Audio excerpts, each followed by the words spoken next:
Tales from the Crypt is a series known by 80s babies as a weekly dose of on-screen gore, horror geezers as a nasty comic magazine filled with short tales of terror, and by fresher horror fans as the latest thing M. Night mixed bag Shyamalan wants to dredge up for the public. But let's go back to the middle for a bit, to the original TV adaptation. Throughout 7 seasons, HBO and producer Robert Zemeckis' Tales from the Crypt shocked audiences with comic-based stories that range from side-splitting to heart-rending. And trust me when I say heart-rending. For all you horror heads who are just getting into the crypt through the reboot, or those who'd simply desire a trip down memory lane before the screamiere, let's just say if M. Night wants to succeed at capturing the magic that HBO's Tales gave us, he can't be all happy endings as usual. TalkHorror.com presents the 10 darkest episodes of Tales from the Crypt. Tale number 10, Four-Sided Triangle. A story of forbidden love between a farmer's pretty female helper and a scarecrow. Aside from that one detail, most of us have probably heard the story before. Disgusted by the farmer's advances and unable to leave on her own, the naive help loses it and turns to a handsome stranger for comfort. And on a dark night, when the farm girl had planned to meet with her lover, the farmer disguises himself as the young man. Okay, get past the horrors of misinformed consent. How much further is her mind being fractured? What kind of moral blackness is the idea that this fucker just delivered her greatest fantasy and she thinks this is a good thing? That she's gonna welcome this the next time it happens. But we'll leave what actually happens as spoiler alert. This terrifying love story was directed by Tom Holland, famous for Fright Night of 1985 and Child's Play. You're alive! You're really truly alive! Tale number 9, The Sacrifice. A sacrifice made for love. Is what we're dealing with when an insurance agent is seduced by who he believes to be the woman of his dreams. You're what I've always wanted. Kills his wealthiest client and her husband, and is subsequently blackmailed by his own boss, who had his eye on Gloria for a long time and wants his silence to be paid for by having her. From dusk till dawn. You can have her the rest of the time. How far will this agent sink for his beloved? We're guessing you say 6 feet under. After a setup like this, it'll be a breath of fresh air even to TV snobs to see the unlikely Deus Ex Machina which presumably brings justice in the end. Which is one reason this isn't higher on the list. Tale number 8, Three's a Crowd. A struggling, seemingly impotent, very, very frustrated husband and his understandably jumpy wife are invited to a friend's cabin to celebrate their anniversary. The friend happens to be a rich, successful friend of the husband's, who happened to date the wife for a short period and is now more than happy to provide for the couple on their special date, especially the wife. Let's just say M. Night wasn't the first to completely blow us away with a twist that is frankly obvious when put in perspective. And as far as twisted marital relations go on Crypt, this bleak tale is only the tip of the iceberg. Tale number 7, Easel Kill Ya. While the original story was dreamed up in the 50s and has a cheesy title to match, the TV adaptation of Easel Kill Ya has a mix of gore and psychological terror that seems more characteristic of 80s indie horror than anything. In it, a struggling artist played by Tim Roth happens upon a secret that breaks him from his art block. A revelation he comes upon when he accidentally drops a flower pot on a drunk heckler he was trying to shut up.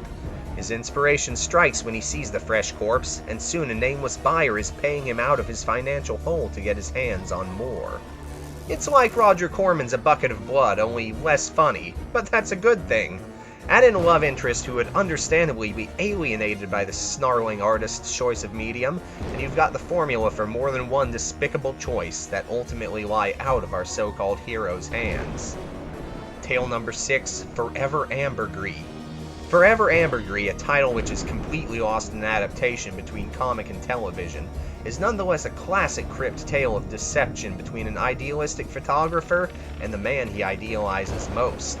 Steve Buscemi plays the younger man on the job, in his prime with an endlessly supportive girlfriend I worship Isaac. and a great story on his hands. Roger Daltrey plays his idol, well past his prime and on the same story as A Last Chance. It's hard to convey the darkness of this piece without outright spoiling the ending. Let's say that when your character-damning betrayal involves leading your colleague away from a tropical war zone, it speaks volumes about the sickness about to ensue. Never, ever meet your heroes, kiddies.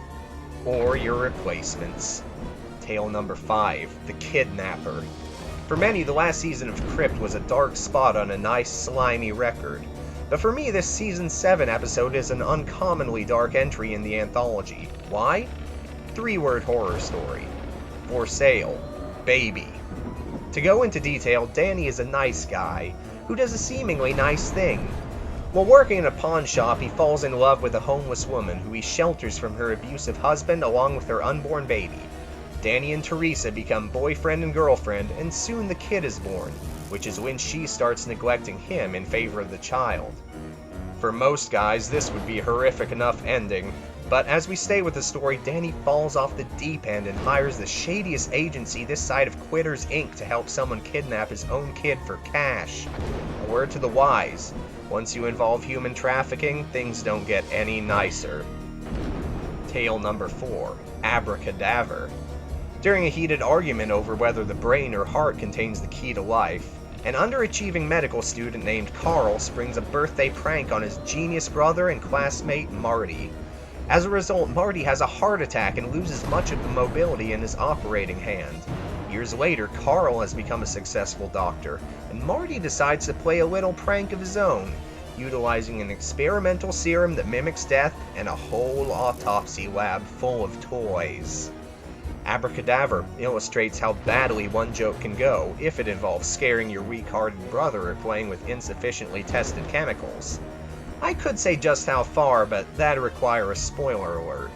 Needless to say, Marty's revenge is nothing if not extreme, and the fact that it's being perpetrated on a regretful sibling is just one chilling example of how bad familial relations can go in this series.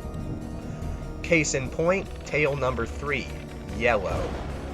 The longest episode of Tales from the Crypt, and one many consider to be the overall best, is also one of the murkiest and most depressing.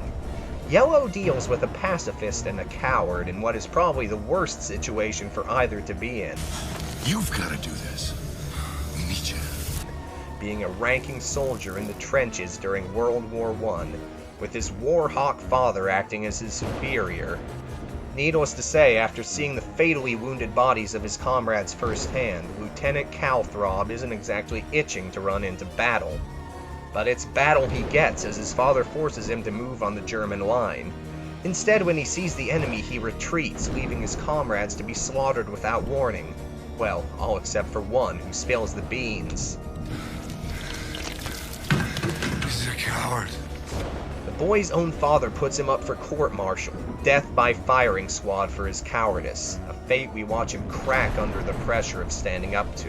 That is what I'm really guilty of, isn't it, Father? Huh? That the whole world knows that the son of the great General Calthrop is afraid to die. The father and son officers are played by Kirk and Eric Douglas, with Crypt veteran Lance Henriksen and Dan Aykroyd rounding out a cast directed by Robert Zemeckis himself.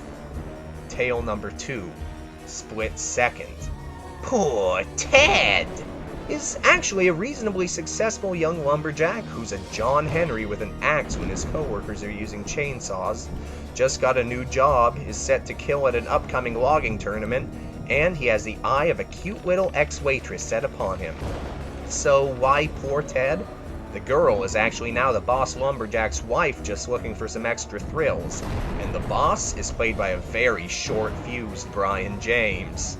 I want to know which one of you has been fucking my wife. Do we even have to say it ends in tragedy?